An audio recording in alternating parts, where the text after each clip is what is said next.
tunaazimisha wiki ya uchangiaji wa hiari wa damu salama kwa ajili ya wenye uhitaji.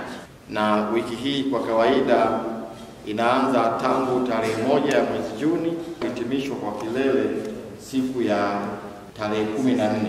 Hili zoezi ni la ulimwenguni kote. Wataalamu wetu wakipita katika maeneo yenu, basi msiache kwa support, msiache kuwapa msaada wa kupata hiyo damu salama. Sensa ya watu na makazi ya mwaka 2022, mkoa wa Ruvuma ulikuwa na wananchi wapatao milioni 1.8 na unatakiwa kukusanya chupa za damu takribani 14,789 ambayo ni sawa na 100% ya mahitaji ya mkoa ikilinganishwa na idadi ya wananchi waliopo. Takwimu za ukusanyaji damu zinaonyesha kuwa na mafanikio ya kuongezeka kwa ukusanyaji damu mwaka hadi mwaka.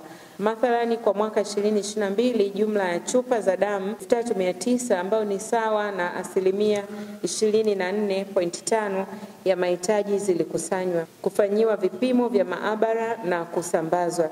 Idadi hii imeongezeka hadi kufikia chupa 12,278 sawa na 83% ya mahitaji ya mwaka 2023.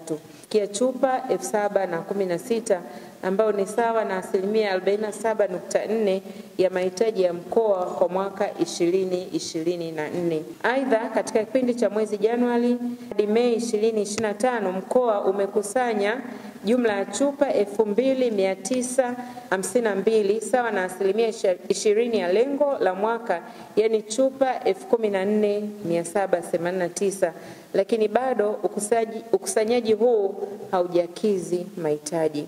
Ndugu wageni waalikwa na washiriki, katika kukabiliana na hali hiyo, serikali imeboresha miundombinu ya kutolea huduma za afya kwa kujenga majengo, kufanya ununuzi wa dawa, ununuzi wa mashine kwa ajili ya uchunguzi wa magonjwa na kuimarisha upatikanaji wa damu salama vituoni kwa kununua majokofu. Kilele kitakuwa tarehe 14 Juni katika manispaa yetu ya Songea. Kauli mbiu ya kuchangia damu kwa mwaka huu inasema changia damu, leta matumaini, pamoja tunaokoa maisha.